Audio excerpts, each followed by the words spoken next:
Supposons qu'un jour, nous trouvions un rocher où est gravé un dessin. Nous ne dirons probablement jamais que ce dessin a été fait accidentellement au fil du temps. Une analyse logique et sensée nous mènerait à dire qu'une personne est venue graver ce dessin. Nous n'avons jamais vu cette personne, mais sa présence est visible à travers son œuvre. Lorsque nous regardons autour de nous, il se trouve évident que ce monde complexe soit l'œuvre d'un créateur tout-puissant. Dieu a créé toutes choses et a donné à l'homme des signes évidents de sa présence. Dieu a dicté des règles et les a fait parvenir aux hommes à travers des prophètes. Dieu a envoyé des milliers de prophètes à ces hommes pour les guider au droit chemin. À travers les siècles, leur message divin a été altéré par les hommes et par le temps. L'islam est la dernière mise à jour du message divin.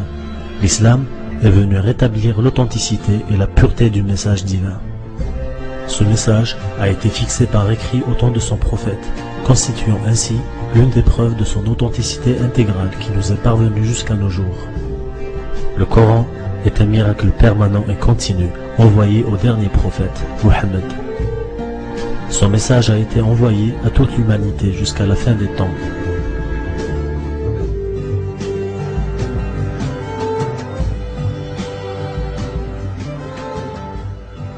Les prophètes ont accompli un nombre de miracles pour prouver à leur clan qu'ils étaient réellement des envoyés de Dieu.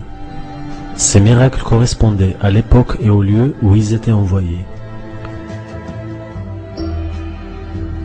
En une époque où la poésie arabe était à son apogée, Mohammed fut envoyé.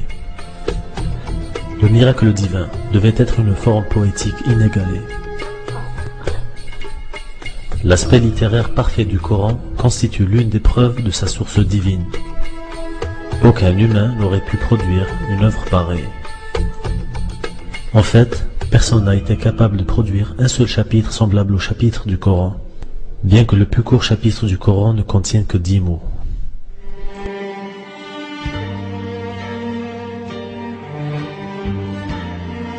Par l'intermédiaire de l'ange Gabriel, Dieu révéla le Coran à Mohammed, que la paix soit sur lui. Le prophète a mémorisé ses paroles exactes et les a dictées à ses compagnons, qui l'ont mémorisé à leur tour. En plus de l'avoir fixé par écrit sous la supervision du prophète, les nobles compagnons ont transmis le message aux générations futures.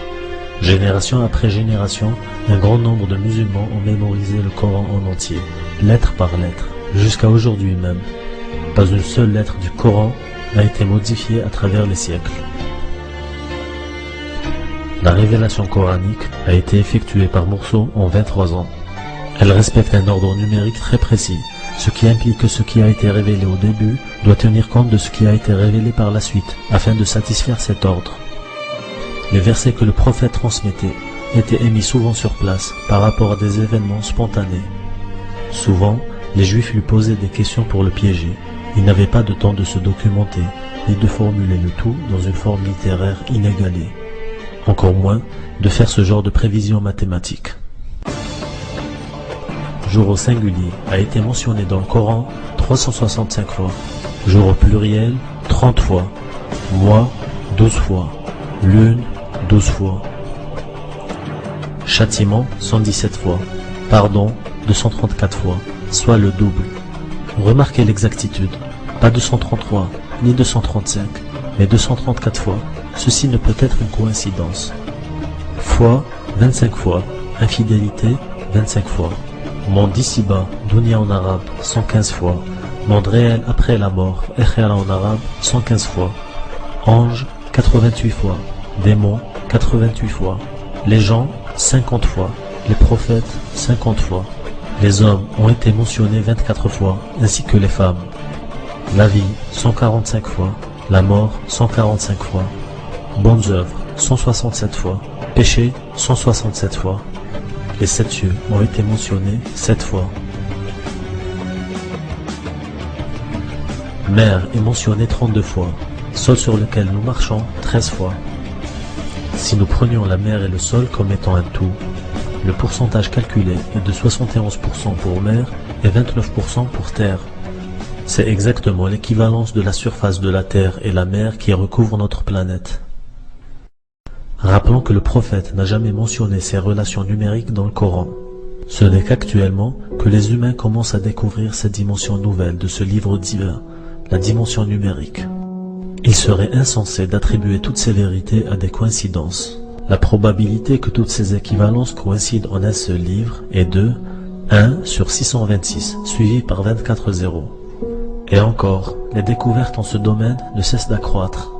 Attribuer toutes ces équivalences à des coïncidences n'est sûrement pas un raisonnement scientifique. Le Coran contient 114 chapitres. Chaque chapitre contient un nombre de versets. C'est-à-dire que le chapitre 1 contient 7 versets, le chapitre 2, 256 versets, et ainsi de suite, jusqu'au chapitre 114 qui contient 6 versets. Soit un repère où les X représenteraient les chapitres et les Y représenteraient les versets. Le chapitre 1 qui contient 7 versets nous forme un point. Le chapitre 2 qui contient 256 versets nous forme un autre point, et ainsi de suite.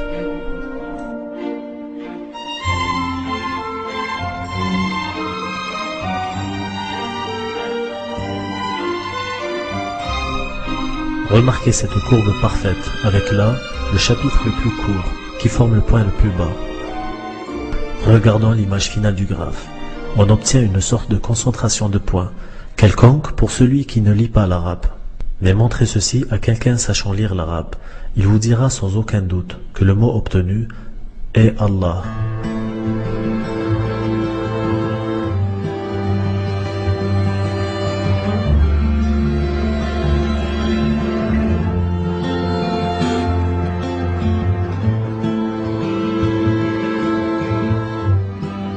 سنريهم آياتنا في الآفاق وفي أنفسهم حتى يتبين لهم أنه الحق أولم يكف بربك أنه على كل شيء شهيد ألا إنهم في مرية من لقاء ربهم ألا إنه بكل شيء محيط.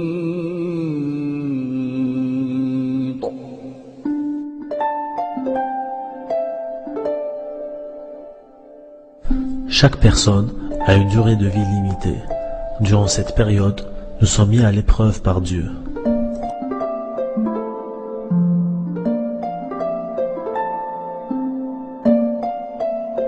Nous mourrons comme nous dormons, et nous ressusciterons le jour du jugement comme nous nous réveillons.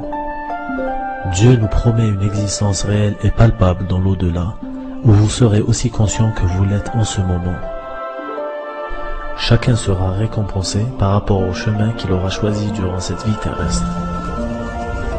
Lorsque le non-croyant verra les feux de l'enfer, il réalisera dans quelle réalité il sera confronté et dans quel état de lucidité il se trouvera.